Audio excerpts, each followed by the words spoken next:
I went through this personal growth and I kind of came out reborn in the emotional sense at the end of it. And so this book is about that process, the process where spring becomes a bit of a metaphor for rebirth and coming out of a metaphorical winter time, and the sun is out and the sky is all of a sudden blue, and how much joy that can give us.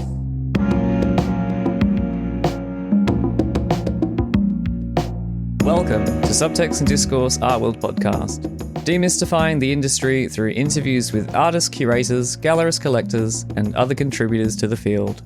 I'm your host, Michael Dooney.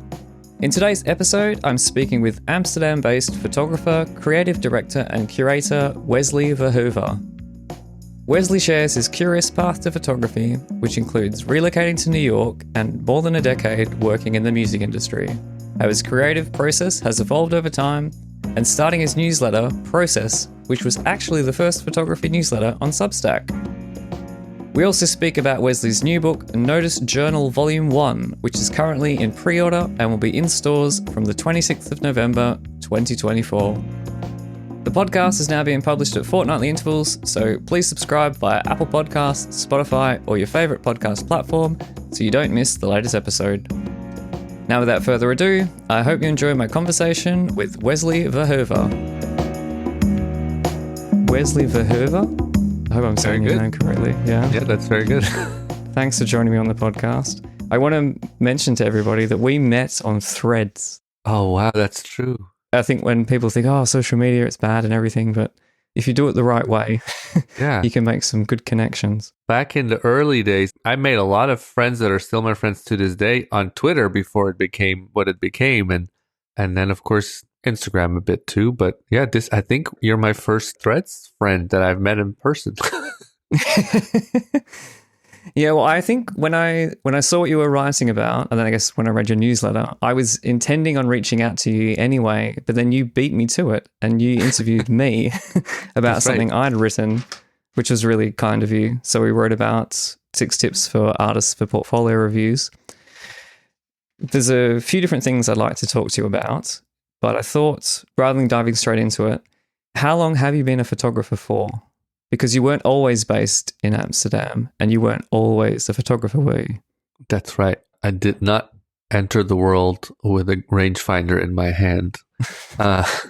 However, I did start photography at a very young age because my father is a photographer. And so when I was very little, I was playing underneath the fixer bath in our attic dark room with my Legos. Oh, wow. And I had a little SLR when I was, 6 or something. So I did start very early, but there was a huge gap. At some point, I got really interested in music as let's say a teenager or maybe slightly younger. And so I was fully enveloped by that form of expression and love. And so that's what I pursued first. So I kind of stepped away from photography also quite young. And then eventually found my way to New York City where I worked in music. I worked in the music business for roughly 10 years in various roles.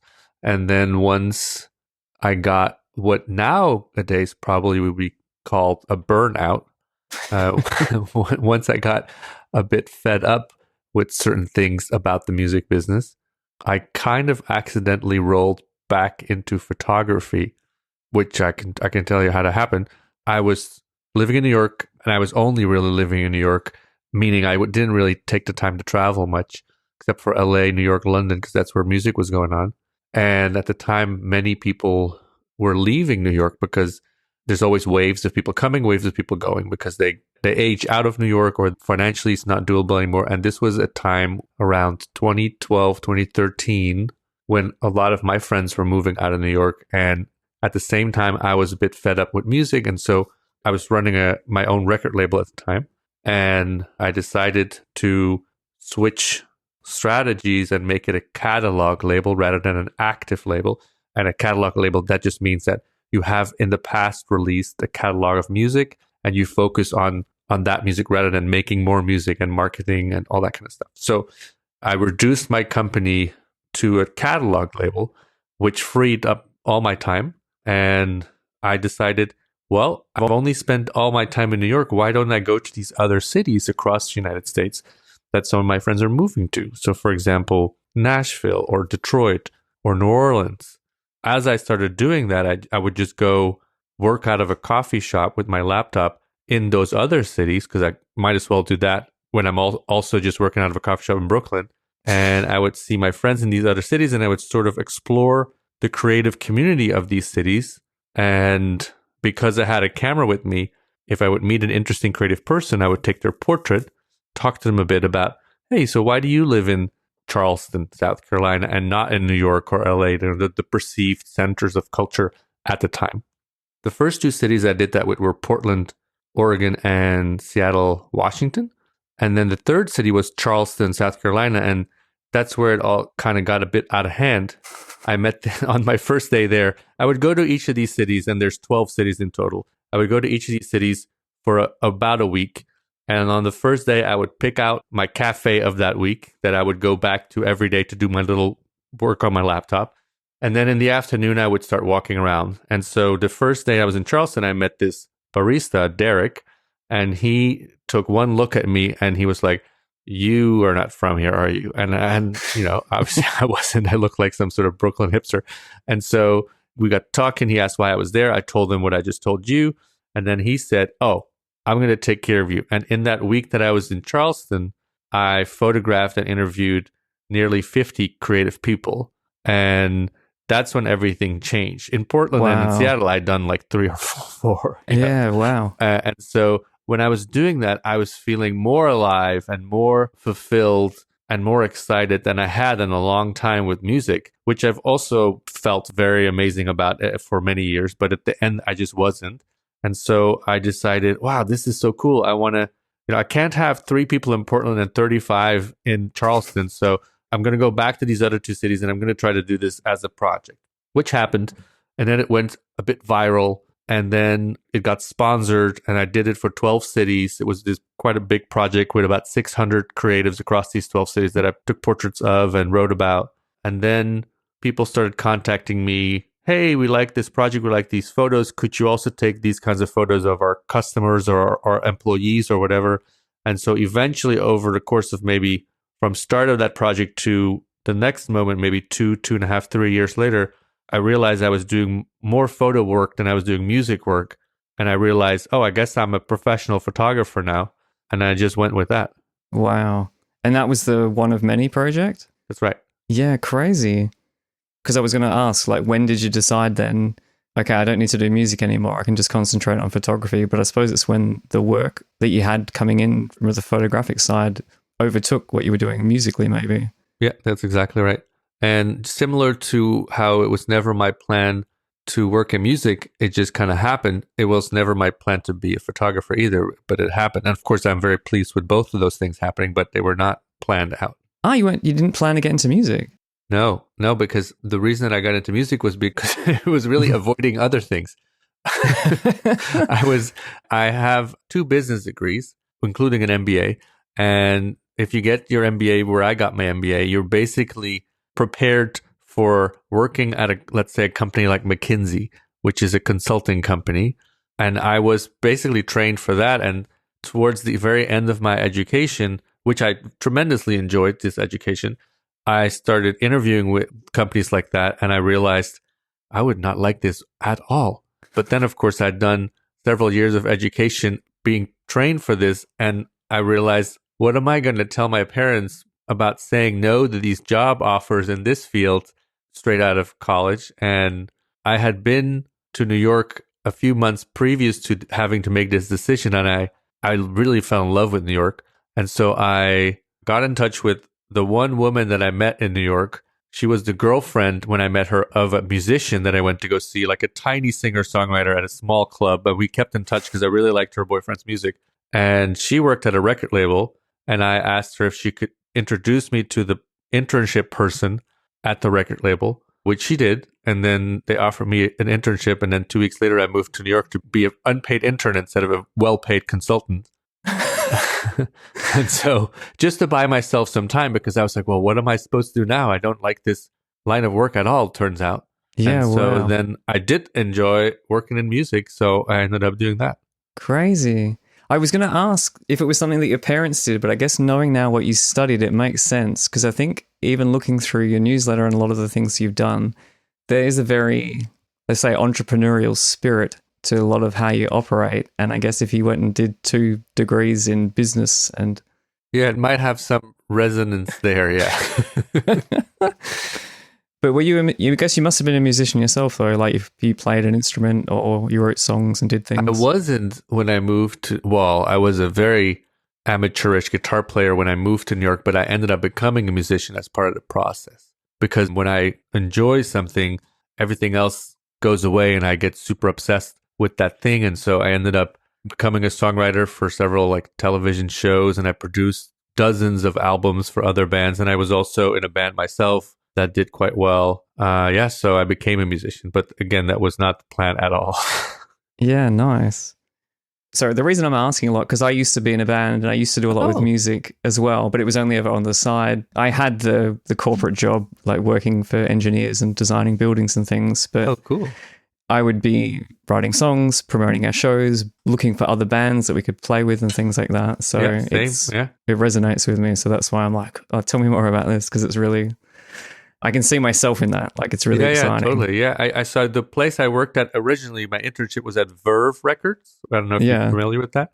It's like the other famous jazz label that it's not Blue Note, and it's underneath Universal. And I was there for nearly a year, and then I went to Columbia Records. And somewhere in the middle there, I started my own label, first to produce the record of my band. And then when that went well, I produced the records of the 2 other members of the band. They had solo music, and then it just kind of once again got out of control, and I started doing a bunch of other people's records.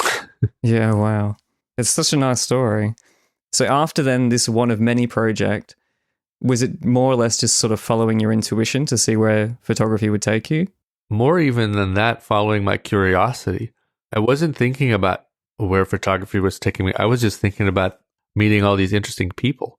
I'm not the only person who's ever said this, but I always think of my camera as like a passport that I can travel into other people's worlds with. It gives you a sense of permission to ask questions, and I love asking questions.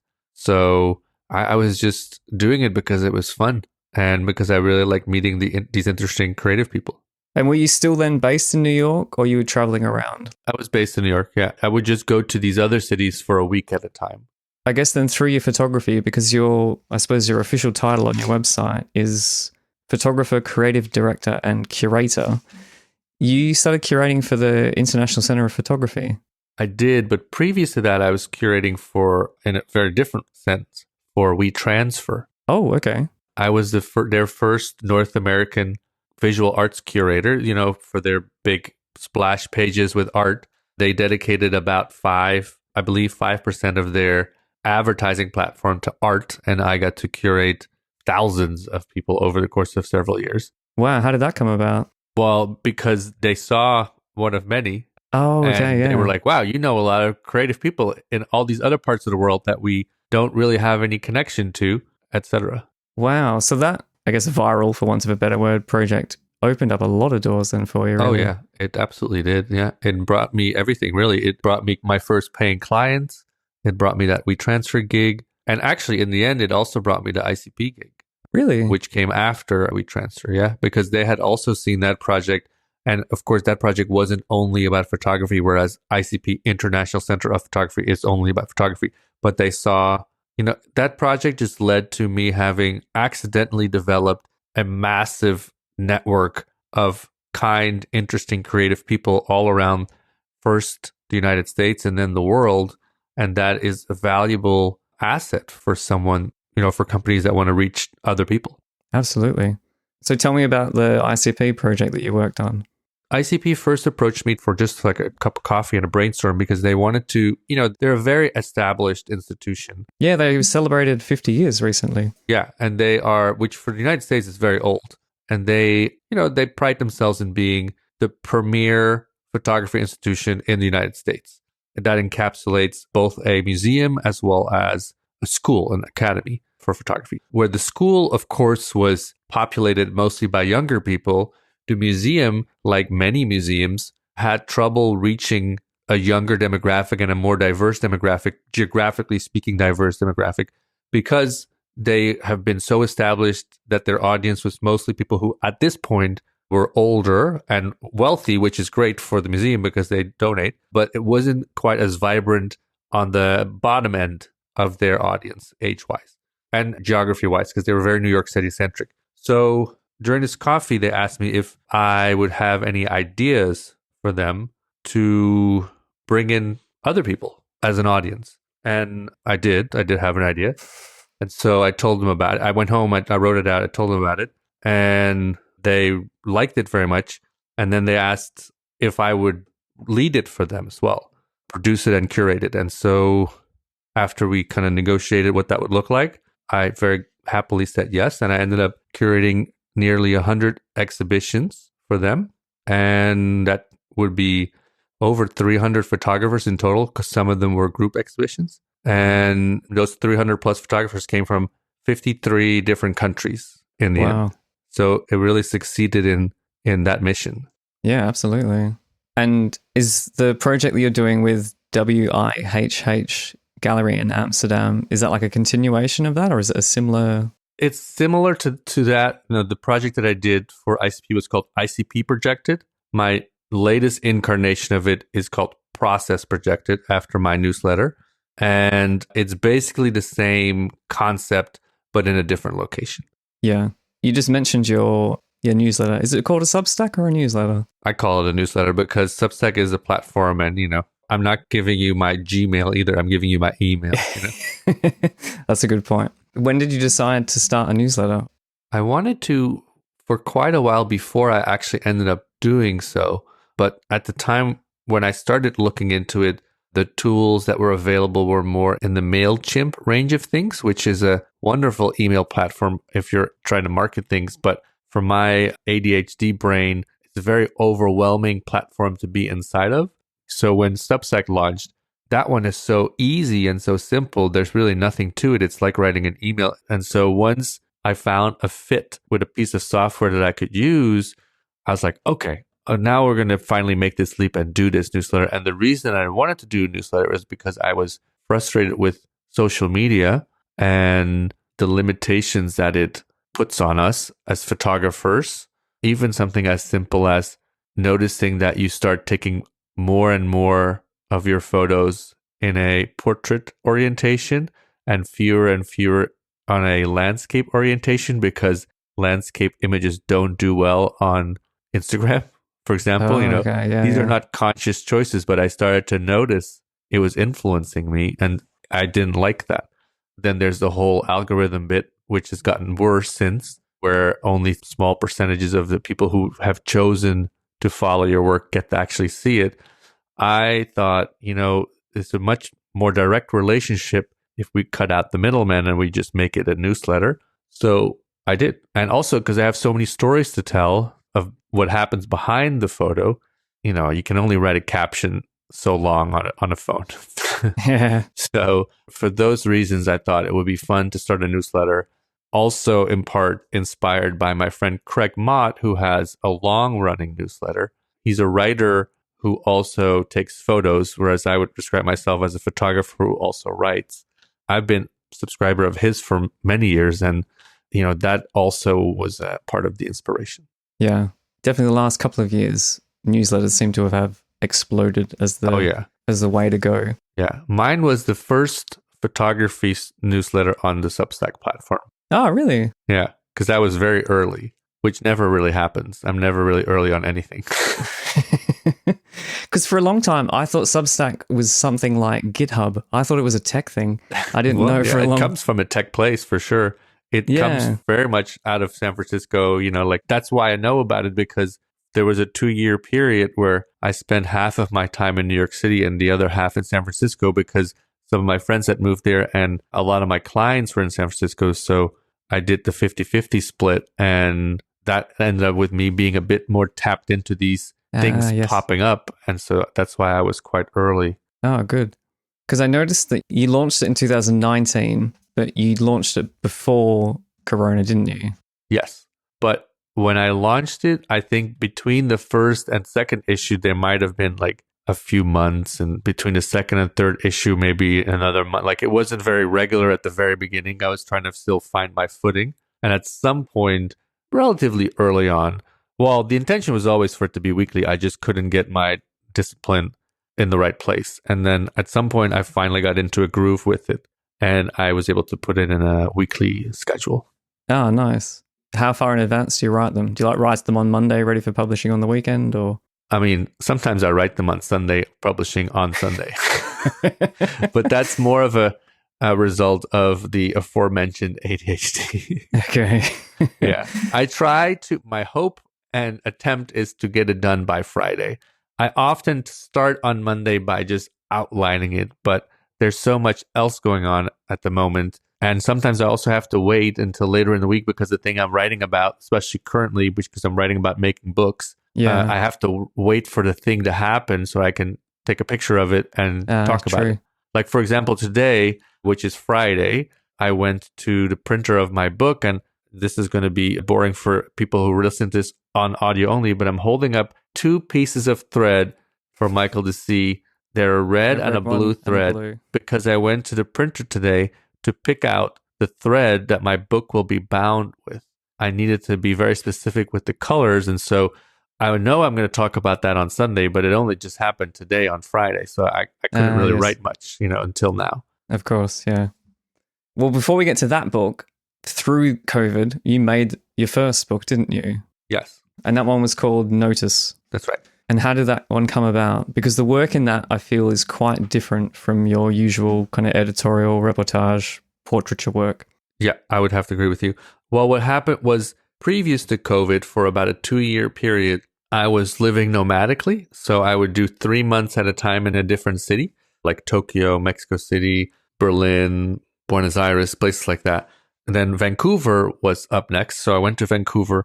And then within a month of being in Vancouver, Corona happened. And New York at the very beginning was very, very bad in terms of how it was being handled there. And so my original time in Vancouver was supposed to be 3 months, but it ended up in the end being 5.5 months because it didn't seem opportune to go back to New York in the middle of it all. Then, of course, all my jobs got canceled while I was there.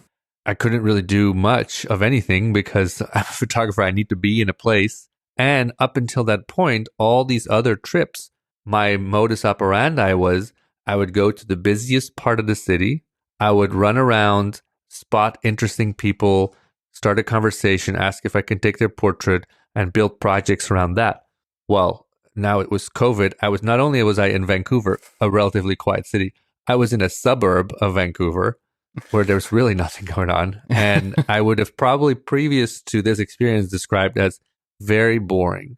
But what happened was, I'm a person who thrives on routine. And so I had to come up with some sort of a routine. And during COVID, that became these very long and very slow photo walks in this one suburb, a small suburb. But, walking was the only thing I could do. There was no public transportation during COVID. I didn't have a car, all that kind of stuff. And so I walked around this quote unquote boring suburb, just trying to make sense of what my life was going to be about right now. And I started taking photos in a somewhat different way. I started slowing down. I started paying attention to everything that I usually would rush right past, like little moments of wonder and beauty and surprise and humor with no people, because there were literally no people on the street except for me. And so as I was taking these photos every day, after a few weeks, I started feeling like, oh, some of this work is quite lovely. Maybe to supplement my income, which I'm not experiencing right now, maybe some of these could be prints. I could sell some prints to make some money somehow. Once we got from a few weeks to a few months, I thought, maybe this could be a zine. I've shot quite a lot of work because I brought so much film and I was just shooting all of it because what else I was going to do. And then after a few months, I started wondering if perhaps it could be a book. The thing was, though, most of the work I didn't see because I was just saving up these rolls to send to my lab. So really? So I was shooting a little digital as well, so I knew what that looked like. After doing this walk around the neighborhood, every day slightly different, but it's a very small neighborhood, so you got to see all these places a lot of times.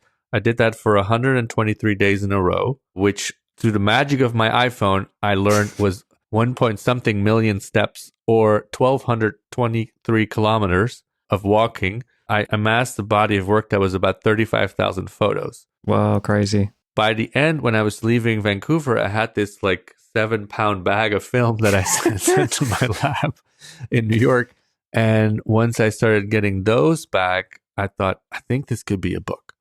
I showed it to my friend Dan, who was the designer of the book, and we made a book, also with the help of other people, of course. But yeah, that's how that book came about. So it is basically a meditative reflection on that time where I had to slow everything down and pay much closer attention, which is, of course, why the book is called Notice. Yeah, I think I was listening to another interview with you and I guess reading some of your text about the book. And I think what I really like is how you took a very optimistic approach to the situation. And, you produced a book out of the isolation and having to work in the opposite way that you normally would, without people, without interactions, without encounters, and just trying to discover things on your own. Like, it's a really nice outcome. But I think even to have that mindset shift, like, that's also quite admirable. Like, have you had to do that before, I suppose? That you kind of take a more, okay, so this is the circumstances, what can I do with this? Rather than, I think most people panicked. They're like, now what do I do? I've lost all of my jobs. I've got nothing coming through. Well, I never really thought about this before, but the way that you're putting it, it kind of just makes me think back to what we talked about earlier when I switched from business consulting to music and then from music to photography. Those are, I guess, also examples of change and embracing it, which is kind of funny because I also hate change. Yeah, so it's maybe I don't hate change as much as I thought I did, but I mean, I hate little change. Like right now, I'm in the process of moving and I hate it. Yeah. Just moving house, not moving cities. I don't know. I just like my routines and I like my stable things. But then I guess I do okay with change in the practical sense. Yeah. I mean, you mentioned ADHD a few times. Do you think that maybe contributed to you being able to immerse yourself in the new situation and really absolutely. Obsess over it? Oh, yeah. It's just hyperfocus. Yeah. Yeah. It's the good part of ADHD. Or, it can be. It can also be a bad part, but I always enjoy it. Yeah. Did the Photowalks, are they a product of this process? Like, this is something that's kind of born out of this way of making work? Not really, but funny enough, they are a product of Process, my newsletter. They are Photowalks for the community of people who read the newsletter. And obviously, anyone else is welcome to join as well, but really that's where it comes from. I don't even advertise the Photowalks on social media at all until they actually are happening in the moment, but I never announce it on social media. I don't share anything about it on social media until the actual walk. It's purely announced and talked about in the newsletter. Ah, okay. And how did you come to the idea of having them? Or was it requested from people? No, it was just something that I thought would be fun to do to meet some more nice folks. And, photography, whether it's your hobby or your job, it is a relatively solitary activity. And I think it also has a certain attraction for introverted people.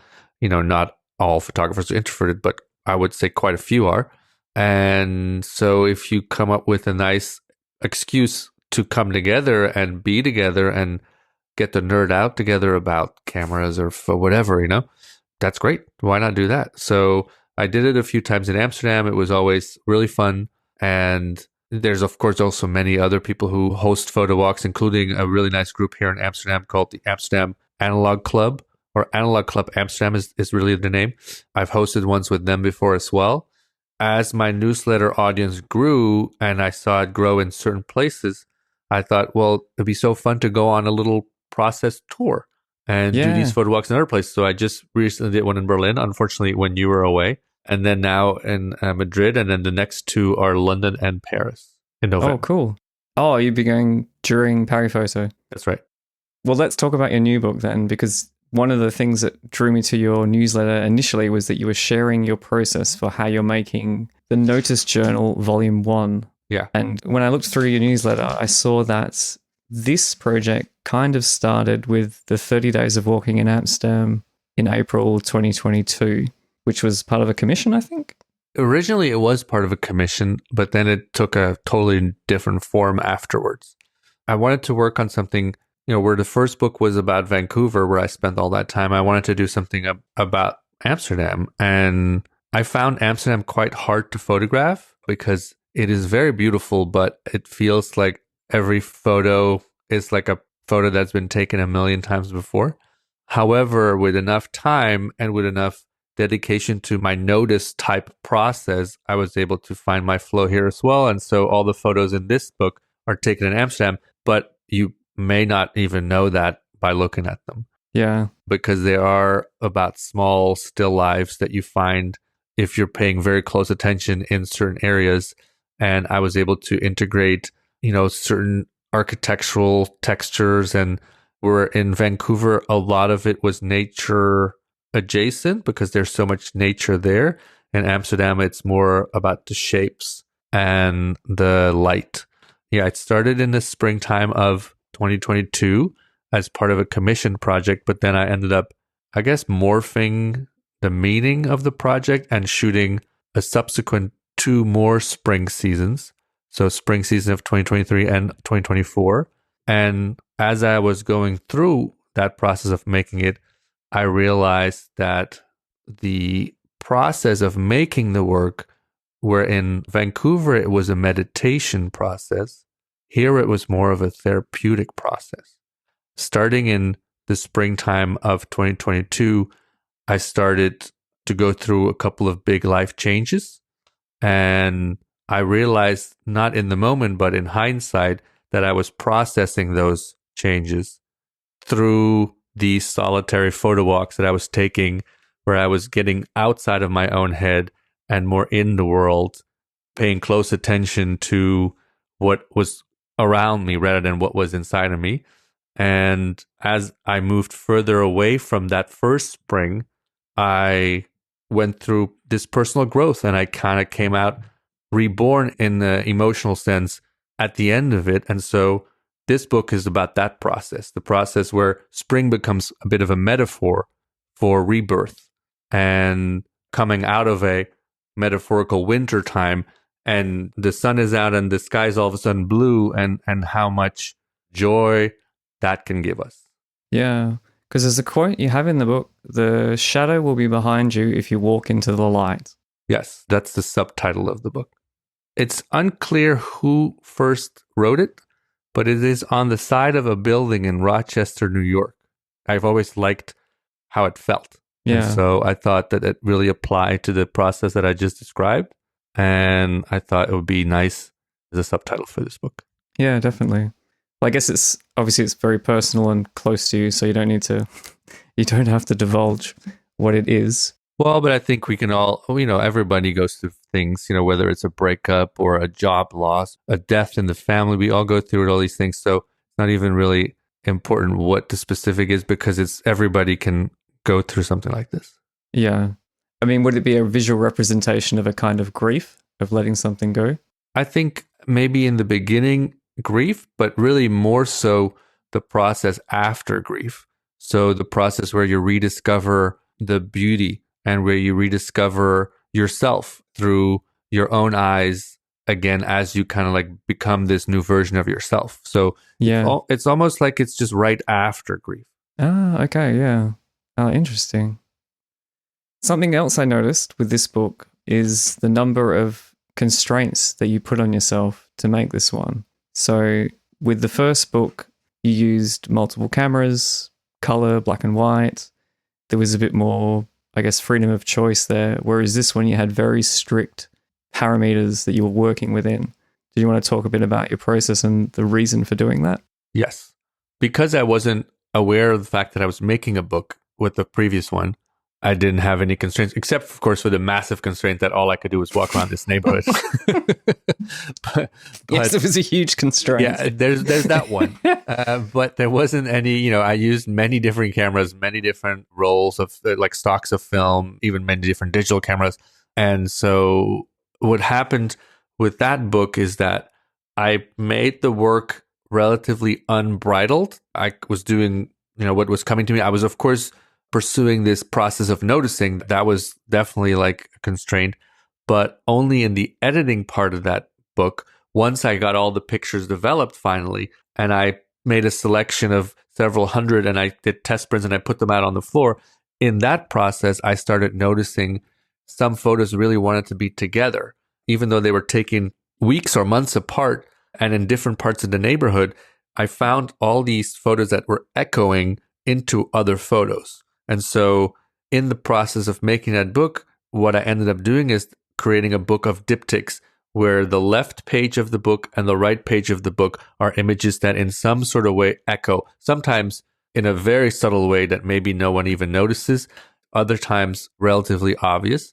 And so I enjoyed that process so much in the edit that I wanted to do a next project where I took control away from myself, because the control there was that I was doing it in the edit. I wanted to do it in camera. So I decided that this next book was going to be shot on half frame. And for people who don't know, a half frame type of camera is a camera that was developed in the 60s, produced relatively briefly, although now it's back thanks to Pentax. And that was made for people who were going on vacation and they didn't want to have to switch their rolls all the time, or they didn't want to spend the money on new rolls. So on a half frame camera, you actually can put 2 photos on one frame of a roll, meaning instead of 36 pictures on a roll, you can put 72 pictures on a roll. And the way it looks, if you look at the negatives, is that they're just side by side, 2 pictures every time. And you take them separately, of course. It's not like you click and there's 2 photos. You click once, there's one photo, you click the next one, and then there's another photo. And so instead of making pairs in the editing process, I wanted to take my control out of the process and just shoot and see what pairs would organically develop.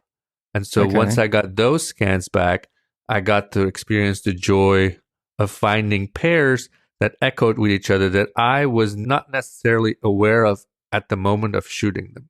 Ah, so you can't tell when you're making the photo if they're both going to be on the same... You could if you were paying attention, but that's not really my skill set. So I'm just in a flow state when I'm photographing, and I'm just shooting and I'm noticing things and I'm shooting. And so if I really wanted to, I could keep track of roughly what frame I'm on and like where I'm at. And then I could probably at least know which picture comes after which picture, but that's just too much work. And I wanted to not have that control. I wanted to just flow and then discover it afterwards, which is really fun.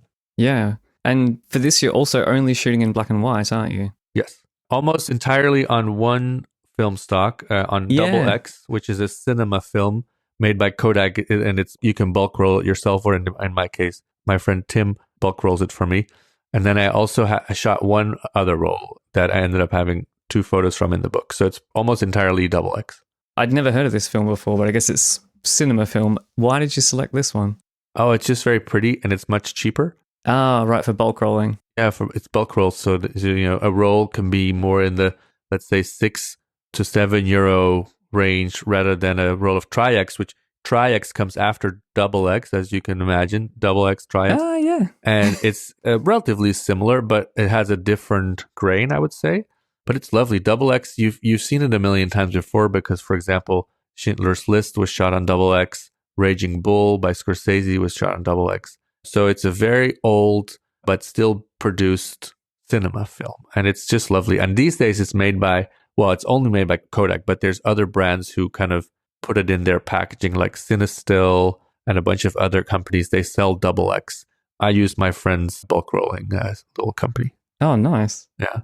So how did the experience of making the first book inform making this book? Like, what decisions have you made differently in terms of designer, how you approached it? Because with this one, I think you said you knew you wanted to make a book before the project, whereas the other one, the book came after. Well, I say yes, but that's not exactly true.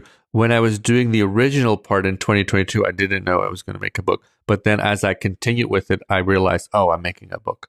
So the difference, they're quite different. In some ways, they're not that different because the noticing process is still very much central to it.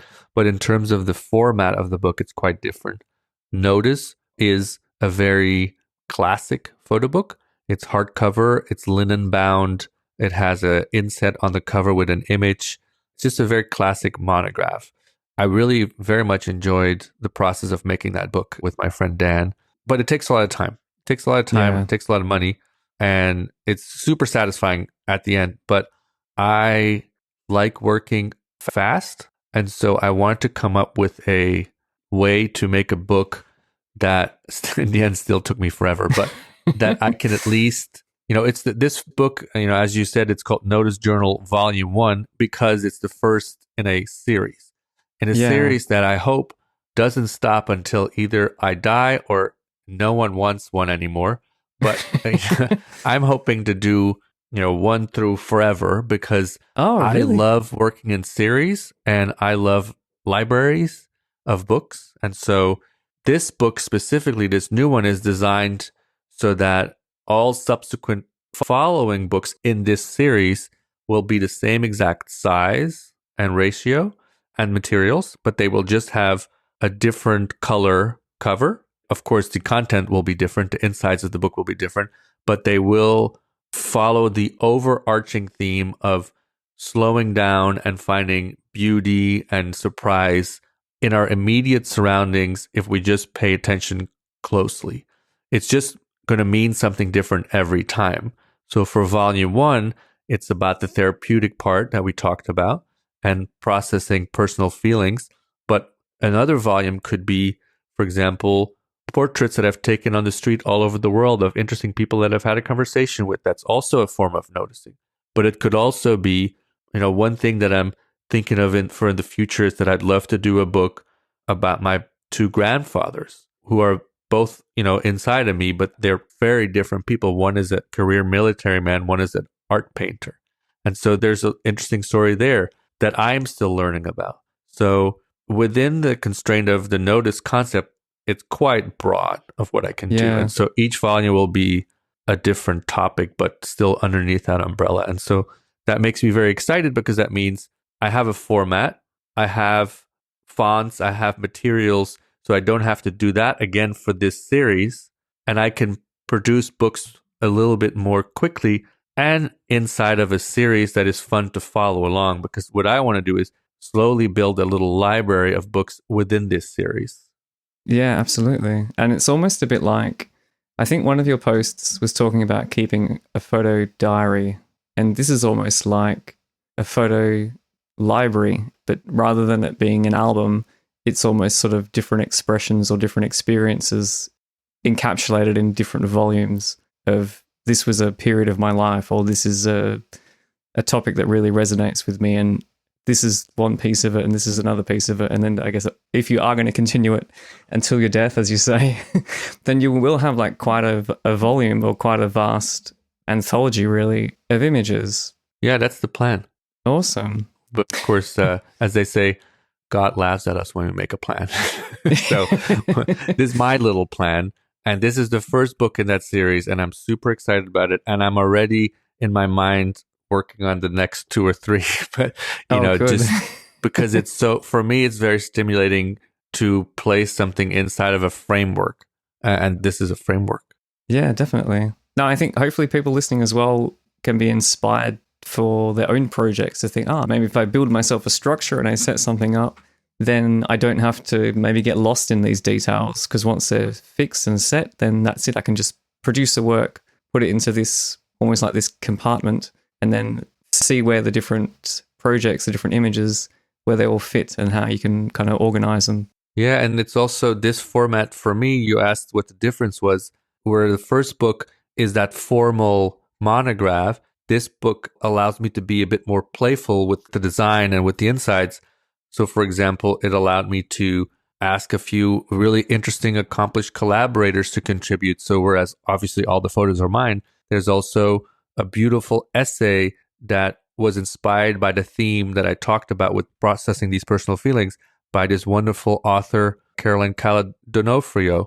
And there's even a beautiful piece of text with a recipe, like a cooking recipe, inspired by the same theme of like the nostalgia of spring by Hetty McKinnon, who is a friend of mine and a wonderful New York Times food writer. And she just won a James Beard Award because she's incredible.